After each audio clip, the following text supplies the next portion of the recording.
qui est en décalé. Je viens de me taper 3 heures de train, donc j'ai besoin aussi de m'arrêter un peu devant des trucs comme ça.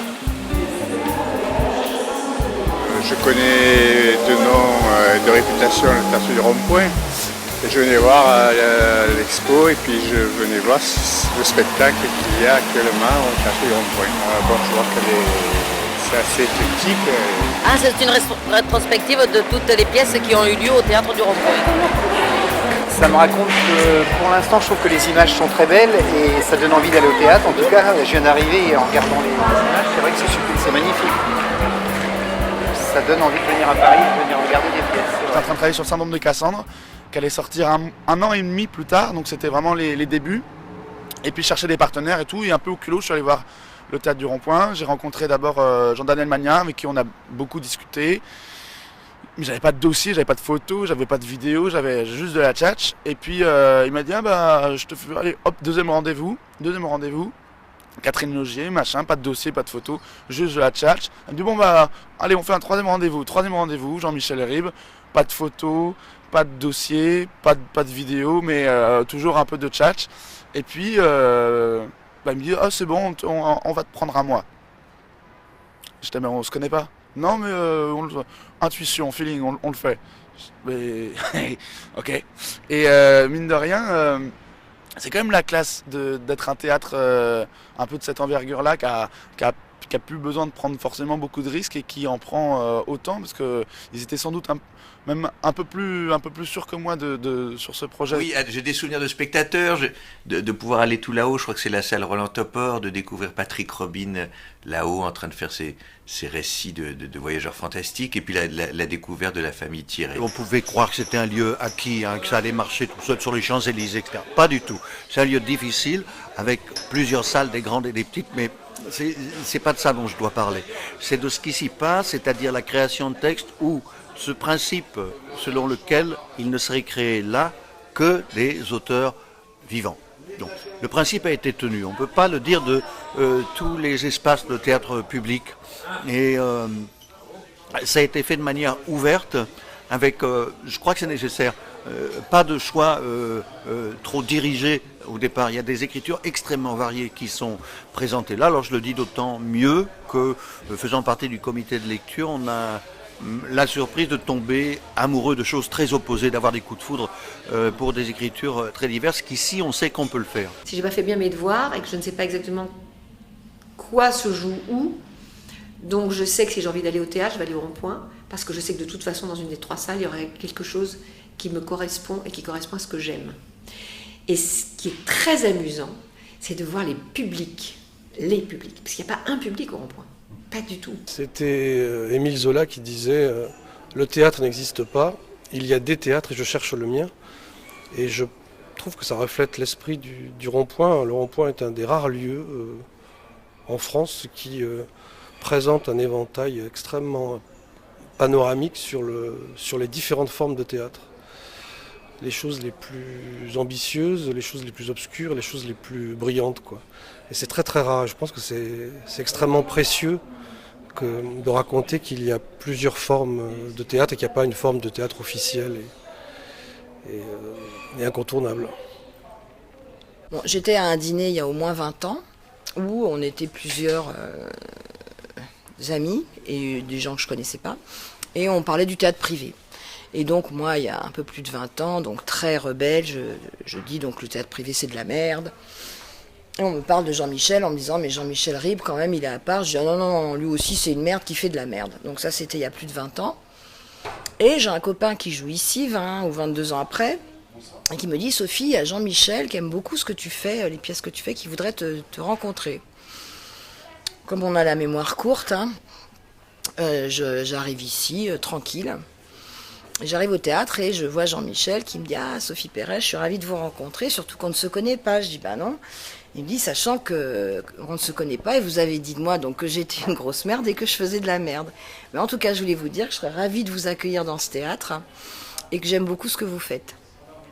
Donc tout ça pour dire que je me suis retrouvée donc à être programmée plein de fois au Théâtre du Rond-Point, que j'ai travaillé avec Jean-Michel. Et que tout ça était avec un grand plaisir, un grand respect, et qu'il a quand même l'art de te retourner comme une grosse crêpe.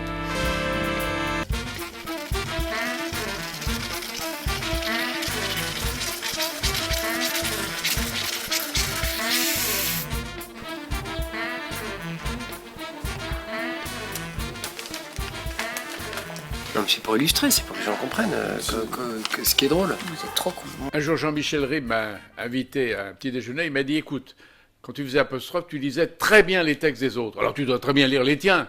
Alors fais un petit choix dans tes livres, et puis je te donne une salle, et puis tu monteras sur scène, et puis on verra bien ce qui se passera. Alors je suis monté sur scène, et puis ça s'est bien passé, et maintenant je continue. J'écrivais depuis une dizaine d'années quand j'ai appris qu'une de mes pièces, Jusqu'à ce que la mort nous sépare, serait jouée dans la grande salle au Théâtre du Rond-Point. Et je n'avais encore jamais été jouée à Paris, et j'en étais arrivé à un point où j'envisageais de faire autre chose. J'avais écrit pour moi une petite pièce qui devait se jouer d'une façon un peu particulière, et Eric avait totalement tout bougé, tout changé, ça n'avait plus rien à voir. Il restait vraiment, bien sûr, le texte qui était au rasoir d'ailleurs, mais la façon dont ça a été mis en scène dans la grande salle du Théâtre du Rond-Point en 2006, ça m'a vraiment donné envie de réécrire pour 10 ans. Ça fait 10 ans que ça s'est passé, j'ai pu rebondir. Grâce à ça, c'était un moment formidable. Alors ce que je peux dire, c'est que pour moi, jouer au Rond-Point, c'est une occasion exceptionnelle. Et c'est vraiment ce que je désirais avec la pièce à vif, c'est-à-dire la rencontre entre deux mondes. Et Jean-Michel Ribes a permis cette rencontre entre ce que moi j'appelle les deux France. Et parce que je pense que l'un des remèdes pour guérir la France de ces maux, c'est que ces deux France se rencontrent sans intermédiaire, c'est-à-dire sans médias et sans politique. Et j'espère que c'est ce qui va se passer dans cette salle du Rond-Point, où des gens vont venir me voir parce qu'ils me connaissent en tant que rappeur, et ils vont venir voir le rappeur, ils vont venir de la banlieue, et d'autres personnes vont venir parce que ce sont des abonnés, des habitués du Rond-Point, au théâtre des Champs-Élysées. Et c'est ça qui va être hyper intéressant. J'ai le souvenir de Jean-Michel venant dans mon bureau me présenter le projet. Avec les auteurs vivants, évidemment, les horaires décalés, les connus, les pas connus, les aventures, au service du théâtre et au service d'une certaine idée jouissive du théâtre, de l'audace et de la générosité. Après qu'il m'ait présenté ce projet, je me suis dit, où ce type est fou, il ne faut surtout pas qu'il soit le directeur du Rond-Point, ou alors il a raison, et il faut surtout le faire. Ce que je constate une quinzaine d'années après, c'est que le rêve s'est réalisé, il y a eu une aventure, il y a eu de l'innovation, il a été réinventé en permanence, comme tout beau rêve. Et surtout le public, tous les publics, jeunes, moins jeunes, élitistes, pas élitistes, populaires, tout le monde s'est retrouvé dans ce projet au cœur de la ville. Ça m'importait aussi parce que Champs-Élysées, il n'y a pas beaucoup de culture. So I definitely see the different women that I'm portraying when I dance, because I guess I've had quite a lot of different women that have been part of my life, and so I've kind of embodied all those women. So there is the sad woman, there's the happy woman, there's the strong woman, there's a vulnerable woman. So yeah, I can say that I do try to let them all come out, because that's how I was brought up as well. And so those are all the women from me to you. Je me souviens de l'accueil de Jean-Michel Ribes, où tout le théâtre, tous les gens qui travaillaient dans ce théâtre étaient dans la salle, tous. Et il a présenté chaque personne. Mon premier entretien avec lui, je lui raconte, Jean-Michel, je suis fière de vous rencontrer. Vous avez été la première source de conflit avec mes parents. Quand j'avais 10 ans, je voulais absolument regarder Merci Bernard et eux étaient contre, donc je vous en remercie. Et aujourd'hui, 14 ans après, je te remercie encore. Tout ce que je peux aimer dans le Rond-Point, c'est surtout les critiques des spectateurs concernant les uniformes des ouvreurs. Voilà, qui sont toujours à dire que c'est ravissant, qui sont passionnés, gaga de ça, qui le portent très bien chez eux-mêmes. Voilà, un pantalon de pêcheur thaïlandais gris avec un t-shirt gris, avec le logo du théâtre derrière. Voilà, les gens sont fans. Il y a les lundis, mais les lundis qui ne sont pas relâchés chez nous. Parce que le lundi, c'est Chloé et moi qui prenons les choses en main et on organise des événements exceptionnels.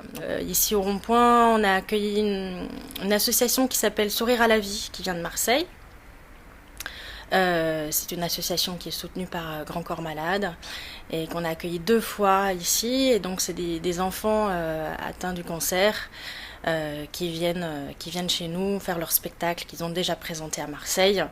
Et forcément, c'est un moment très touchant. Alors, je m'appelle Astrid Descartes et je suis voyante au Rond-Point depuis déjà pas mal d'années. Je viens une fois par mois, comme ça, voilà.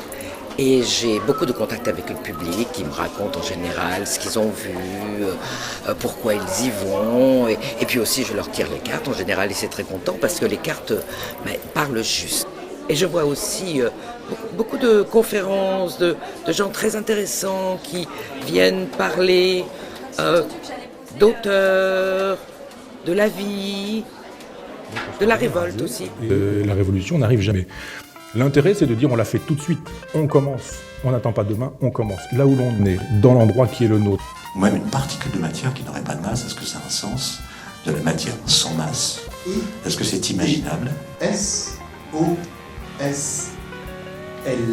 Tous les trois, nous faisons actuellement au Théâtre du Rond-Point une sorte de performance, on peut dire ça? Une lecture-démonstration, voilà. A-R-I-L. Alors là, je vais entrer en scène dans pas très longtemps, c'est-à-dire dans 3 quarts d'heure. Je suis pas rasé, je suis pas du tout prêt, je suis pas du tout habillé, mais je ne veux pas déroger à cette règle que je me suis fixée depuis le début des représentations d'un métier idéal au Rond-Point, c'est de regarder un petit peu Jean Houry. Jean Houry qui est un psychiatre et qui a fondé la clinique de la Borde. Il dit il faut être balayeur et pontonnier. Voilà. On fait ça, et puis tout d'un Attention, coup... abracadabra. Mais non, J'adore jouer des rôles de femmes. D'ailleurs, je les joue pas comme des femmes. J'ai toujours dit que je joue pas une femme, je joue un caractère. Et je trouve que quand on joue des femmes, il faut rien faire d'autre que de mettre des talons et une robe et une perruque et tout vient tout seul. Quand le texte est bon. Comédien raté. Et toi, à propos, qu'est-ce que tu fous ici? Je viens de voir. Quoi? Regarde bien ton public ce soir. Si t'en as un qui ne ressemble à rien, qui ne rit pas, qui ne pleure pas et qui te regarde fixement, regarde-le bien. Celui-là, c'est moi. Clara, Jean-Daniel! Vous voyez ce mec? Virez-le. Ça va. Virez-le! C'est un endroit absolument merveilleux pour les artistes. Parce qu'on y est reçu avec beaucoup d'égards, de délicatesse. On nous laisse vivre et en même temps on est attentif à nos besoins de solitude, de rigolade. On y entre et peut-être à chaque fois on se dit qu'on ne pourra pas en sortir. Parce qu'on n'arrive pas à connaître ce labyrinthe. Il est impossible à connaître, quel que soit le temps qu'on y passe. Je me souviens du spectacle qu'il y avait juste avant nous de André Dussolier et Novecento. J'entendais tout le temps la musique, je le voyais descendre les escaliers, extrêmement sérieux avec ses musiciens derrière. On se croisait dans l'escalier, on se disait pas bonjour, rien, il était vraiment surconcentré. Et ensuite, en me maquillant, j'entendais la trompette, la musique, et j'aimais bien, c'était un accompagnement agréable, un rituel que j'aimais beaucoup. Le bar, bien sûr, on n'oublie pas le bar, avec ce charmant barman qui jongle, mine de rien. Hop, derrière, 3 bouteilles, 2 verres, et tout, magnifique. C'est un endroit qui produit à peu près 4000 spectacles par an, et quand on arrive, on a l'impression qu'on est le seul de l'année. Le seul de l'année, on est reçu comme si on attendait que vous, comme si on était le héros de l'année, avec une équipe de presse qui ne s'occupe que de vous, avec un restaurant qui ne sert que vous, avec une barmaid qui ne s'occupe que de vous, avec une librairie théâtrale qui vous dit bonjour comme si vous étiez l'écrivain de l'année, qui aviez gagné le prix machin, et des mains qui se serrent, des bises et des bisouilles, comme si vous alliez être le prochain directeur du Théâtre du Rond-Point. Parce que c'est le premier endroit où on a pu jouer André à Paris pendant un mois, et le souvenir qui me vient là tout de suite, un peu improbable quand même, c'est cette interview avec Nelson Montfort dans la salle Roland Topor, qui s'adresse à moi comme si j'étais André Agassi en fait. Eh bien bonjour, c'est Nelson Montfort. Hello to you all. Nous sommes sur ventcontraire.net en compagnie de Marie Raymond, alias André Agassi. Marie, it's nice to see you. Ça me fait plaisir de vous voir. Alors si je réfléchis pas, la première image qui se présente à mon esprit quand je pense au rond-point, c'est Jean-Michel. Jean-Michel partout, Jean-Michel dans les loges, dans les bureaux, et j'ai beau m'en défaire, penser à tous les spectacles, à tous les gens que j'aime au rond-point, non, c'est toujours, je vois toujours Jean-Michel. Et puis, si je ferme les yeux, je vois aussi la grande photo de Madeleine Renaud juste avant d'entrer en scène, et je suis contente d'être avec une femme. Et puis, je vois aussi à l'entrée du rond-point, mais peut-être qu'elle n'y est plus, la photo de Beckett qui rit comme ça. Et puis, je vois le nom de tous les auteurs. Et puis le mien, bien sûr, je suis bien entourée. Et puis je descends comme ça et je vois les citations aux chiottes et je ris.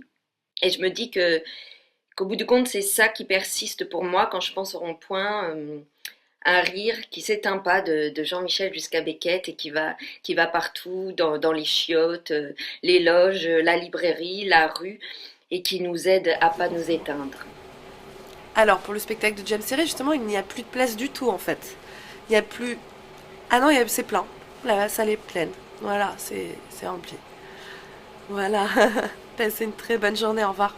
Je me rappelle de cette fameuse soirée pour les 60 ans de Télérama, où d'un coup, Tête du Rond-Point était complètement métamorphosée. Dans le grenier à rêve, donc la salle Topor, c'était une boîte de nuit. On a dansé jusqu'au petit matin. Et dans la salle Renaud Barreau, on pouvait rentrer, sortir avec son verre de vin. Il y avait un concert de Dominica, je me rappelle. Il y avait des ballons à l'hélium partout dans le couloir, qui flottaient un peu partout. C'était complètement dingue. Et d'un coup, le Tête du Rond-Point, c'était une grande fête, quoi. Et puis en dehors de la scène elle-même, il y a la salle, qui est une salle merveilleuse. C'est-à-dire qu'être spectateur, c'est aussi une joie. Même si dans ma vie j'ai plus été acteur, mais là j'aime y être spectateur, je trouve qu'on est bien assis, que c'est beau. Je trouve que c'est aussi un lieu où on a envie d'aller, il y a une librairie, il y a des restaurants. Pour moi c'est très important, d'après le spectacle, de continuer, de rester ensemble. Et à chaque fois que je fais des tournées, j'aime qu'on laisse le bar ouvert pour pouvoir rencontrer des spectateurs pour de plus ou moins bonnes intentions. Ça me rappelle les cirques de mon enfance, où il y avait 3 pistes. Alors on regardait les 3 pistes en même temps. L'équipe technique, l'équipe du rond-point était assez extraordinaire. L'équipe du rond-point est incroyable d'engagement, quoi. Il y a un engagement très impressionnant. C'est net. Et c'est pas que moi qui dis ça, c'est que quand on en parle entre nous, metteurs en scène, acteurs, on est tous unanimes, quoi. Il n'y a pas personne qui sort en disant ouais non, le rond-point plus jamais. Je crois que ça n'existe pas. Il y a le présentateur, je ne vais pas balancer, qui disait le théâtre privé on se marre bien parce que le théâtre public c'est sérieux. Et moi en fait ça m'a fait un peu mal quelque part, parce que je trouvais quand même que dire qu'on est sérieux, bon c'est bien, mais quand même Rimbaud il dit on n'est pas sérieux quand on a 17 ans, et je dirais qu'on n'est pas sérieux quand on fait du théâtre.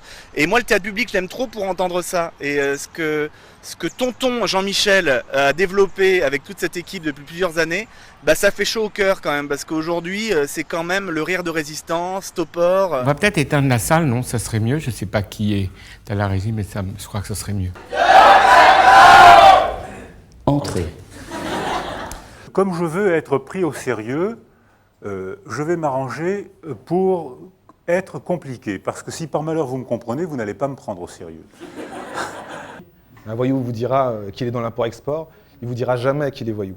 C'est pareil pour les résistants. Les vrais résistants, ils avancent masqués.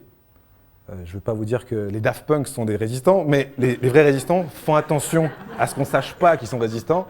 Et si on était vraiment des résistants, on ne le dirait pas. Avoir réussi à faire rentrer une girafe bramante, enfin je ne sais pas si ça brame, au voisinage de la salle du Conseil des ministres. Décidément, je n'étais qu'un piéton. Je me trouvais stupéfait, ébahi, admiratif devant des successeurs inimitables. Les élèves avaient dépassé le maître. On était tous là derrière, à guetter, comme des phoques des harengs, les compliments. Et le compliment n'est pas venu, et François Mitterrand a dit une équipe. Quelle équipe? Couleuvre déjà supérieure. Elle prend le petit lame de rasoir, au lieu de se couper elle Je coupe les couilles du type, excusez-moi. Donc voilà, le type, il se trouve non seulement avec une femme qui n'était pas vierge, mais en plus il a la couille coupée. Alors voilà.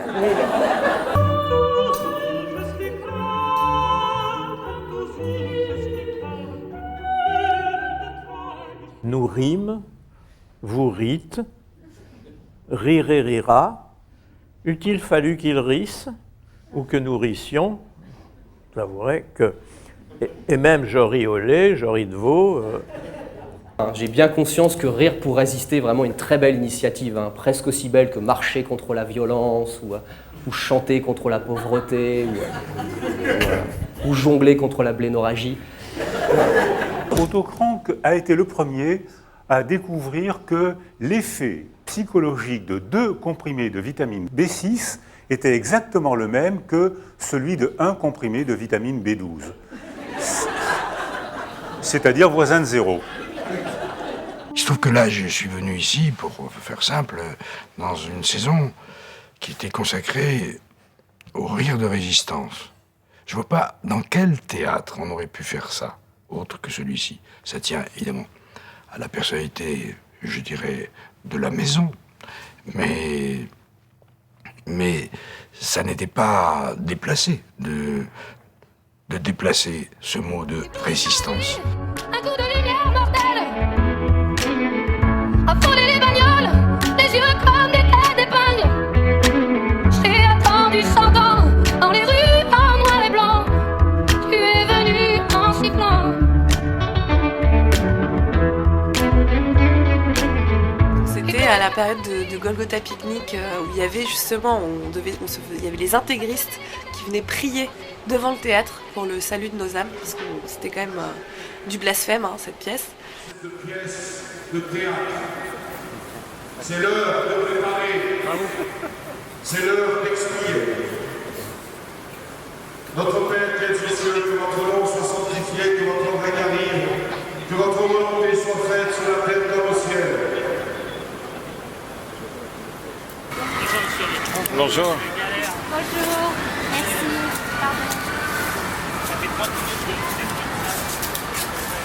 Et surtout, du coup, il y avait tout un panel de flics et de gens qui fouillaient les spectateurs, etc. C'était quand même tout un truc. Je vous salue Marie, pleine de grâce, le Seigneur est avec vous. Vous êtes bénie entre toutes les femmes et Jésus, le fruit de vos entrailles, est béni. Nervan se ponen nerviosas por el uso que yo hago de mi propia libertad, de imaginar cosas y ponerlas en escena, que por supuesto no lo hago solo, lo hago con otros actores. Fíjate, quizás si lo hiciese yo solo no sería tan problemático. Yo ahora, mira, es la primera vez que lo pienso esto. Quizás la gente lo que más le jode, lo que más le irrita, es que somos un grupo de personas que nos ponemos de acuerdo para hacer eso. Es decir, que hay un pensamiento que yo puedo transmitir a otras personas o que otro, porque puede ser un trabajo en equipo, la idea no tiene por qué ser mía. Y yo quizá eso es lo que le irrita a las personas, que hay un grupo de gente, una célula que piensa y actúa de manera diferente a lo que la sociedad pide. Pero vamos a ver, se supone que eso es el trabajo del artista, es extrañísimo. Hemos llegado a un punto que al artista, incluso al artista, se le pide ser una persona vulgar y corriente, es decir, sí, se tiene que comportar normalmente, es decir, yo tengo que estar aquí hablando con normalidad, como si fuese un tipo normal, y es extraño porque no solo el artista, todas las personas tienen la necesidad de romper una mesa, de reír, de saltar, de gritar, y todo eso no ocurre. Tuviste, vas y hacemos todo, estamos todos con una forma de expresarnos tan clean, tan pulcra, tan limpia, tan... Sauf qu'une fois, ils s'étaient fait passer pour des spectateurs, ils avaient acheté des places quand même, du coup. Donc je ne sais pas si ils avaient prié pour le salut de leurs âmes à ce moment-là. Mais en tout cas, ils étaient venus dans la salle, ils s'étaient installés à leur place et ils s'étaient fait vomir. Enfin, ils avaient pris des vomitifs ou je ne sais quoi. Je suis trop rempli du vertige de la vie.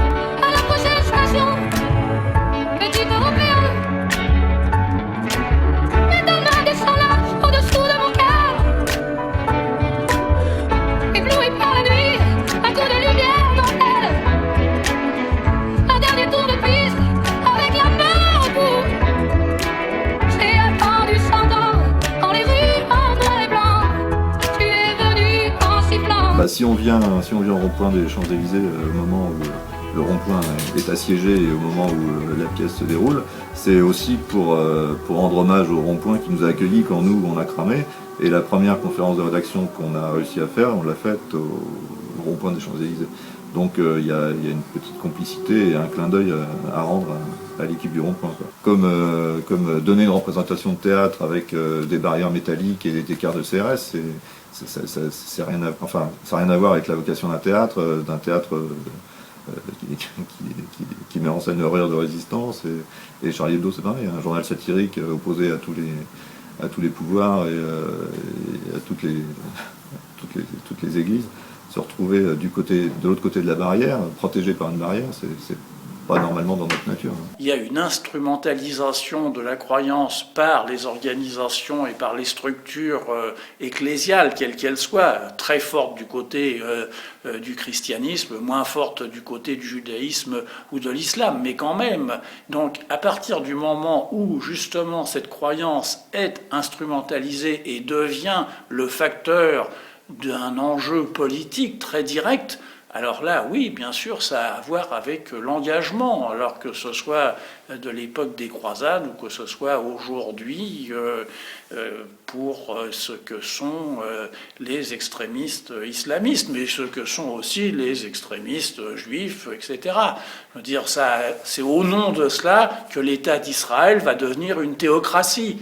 Ils vont devenir exactement ce qu'ils reprochent aux autres. C'est extravagant, au nom d'une croyance. Mais quelle plaisanterie. Là, je fais le banquier comme ça. Et là, il y a des gens qui regardent à la loupe, qui me disent « Ah oui, mais votre banquier, il est circoncis, donc ça veut dire que vous pensez que... » Je dis « Mais non, ça va. » Alors du coup, avec mes copains dessinateurs, on a fait une soirée.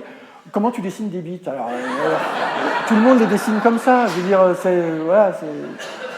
Alors, je vais vous montrer. Le pape prend position et le gamin il dit quitte à se faire enculer, autant aller voter dimanche. Alors, ça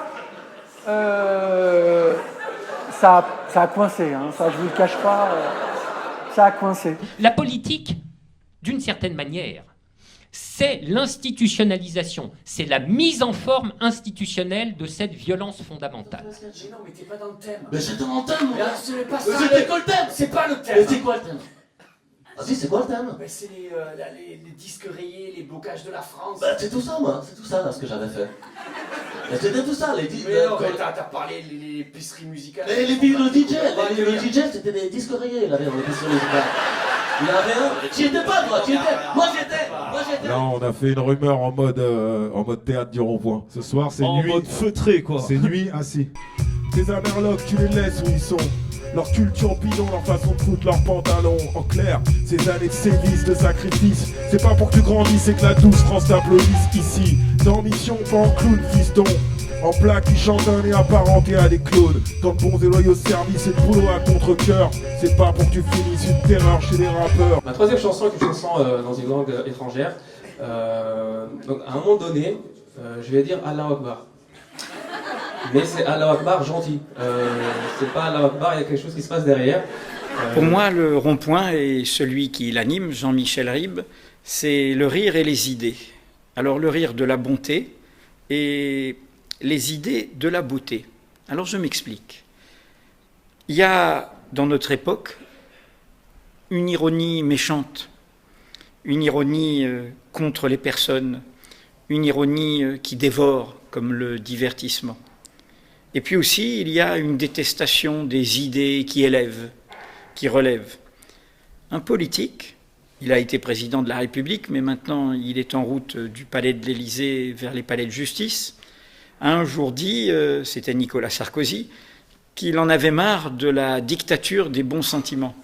Ah bon, il faudrait une démocratie des mauvais sentiments, où on aurait envie de se haïr, de se détester, une démocratie de la laideur et de la méchanceté. Et donc je pense que par les temps qui courent, la bonté, et donc il peut y avoir un rire généreux, le rire de Topor qui est avec nous, ce fantôme aimable qui accompagne le rond-point, ce rire généreux, ce rire de la bonté, et puis ces idées de la beauté. Bonté, beauté, pour moi, c'est un projet politique, et en ce sens, le rond-point est au cœur d'un projet politique. Liberté, égalité, fraternité. On est en République, on s'est battu pour avoir cette devise et que des gens s'aiment, quel que soit leur sexe, et se marient s'ils en ont envie, ça s'appelle la liberté. Que les homosexuels soient considérés comme les hétérosexuels, ça s'appelle l'égalité. Et la fraternité, c'est nous, d'une façon chaleureuse, qui devons nous occuper de tous ceux qui étaient considérés comme des minorités. Je suis catastrophé de voir qu'on est obligé de refaire des soirées contre le racisme. Moi qui ai grandi dans une génération où, si je me rappelle bien, c'était tout bonnement interdit. Apparemment, c'est repermis. Alors, bon, c'est un peu dommage. Vous vous dites, ce sont des massacres interethniques, des haines tribales ancestrales. Les Africains ont l'habitude, ils ne sont pas comme nous. Nous, civilisés. Nous, démocrates. Nous, humanistes. Nous, modernes et organisés. Mais au fond, qu'y a-t-il de plus moderne et d'organisé qu'un génocide ? Le génocide, c'est l'industrialisation du crime, la taylorisation de l'assassinat.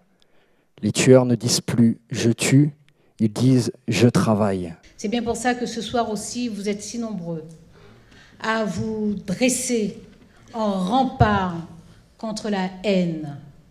Et nous allons continuer à nous battre contre cet hiver qu'ils veulent installer dans la pensée, dans les sentiments, dans la relation. Nous savons que nous ne sommes pas les plus exposés, mais nous savons que ces pensées, ces comportements mettent en péril des millions de personnes dans cette société et mettent en péril la France tout entière. Que les différences soient visibles ou qu'elles ne le soient pas. Ceux qui sont malades d'eux-mêmes, de l'uniformité, ceux qui se crispent à l'idée que l'autre existe, ceux-là mettent en danger la France. Et nous sommes là ce soir pour dire que, aussi fort qu'ils veuillent crier, qu'ils veulent hurler, ils ne sont pas la voix de la France. Ça tourne au rond-point. C'est une immense réussite humaine qui passe par l'art, mais dans laquelle la vie est telle que nous l'aimons, c'est-à-dire avec toute sa diversité, on pleure, on rit, on s'enthousiasme, on est ensemble par la culture, par la création, et c'est ça la grande réussite du rond-point. Ça tourne au rond-point, de toute façon, ça tourne, tout tourne, les spectacles, les artistes, les gens, les émotions, les sourires, les découvertes, les surprises, enfin ça tourne même à un moment donné, le tournis même. Il y a dans cette bulle de créativité qui semble vivre en autarcie, un désir insatiable de satisfaire la gourmandise et la curiosité artistique comme si on allait mourir demain. Et qu'il fallait tout essayer, tout voir, tout faire vibrer avant la fin du monde, avant la fin de l'humour. Comme un désir de vivre plus, en oublier presque de vivre tout court, hein, parce que dans tout court, il y a trop court. La gageure était de taille. Soulever la création théâtrale contemporaine à dimension ouverte. Et on peut le dire, elle a été soulevée. Elle a été soulevée à main nue, à dos de femmes et d'hommes, et au point de devenir mais indispensable au paysage. Comme si le grand public, qui s'est constitué au fil du temps, mais vivait là, mangez là, dormez là. Pour ne rien rater du lendemain. On oubliait presque d'aller voir ailleurs. C'est un phénomène unique, ce rond-point qui devrait faire des petits, tellement il est rond, tellement il est enceinte de nécessité, tellement il a propulsé de l'intérêt pour le nouveau, le renouveau, l'imprévisible. Ne pas savoir ce qu'on va y voir, ne plus le craindre jusqu'à le désirer. Non mais c'est mission accomplie, bravo. Bravo, avoir réussi à faire désirer l'inconnu. Wow, c'est de la bonne santé ça, non ?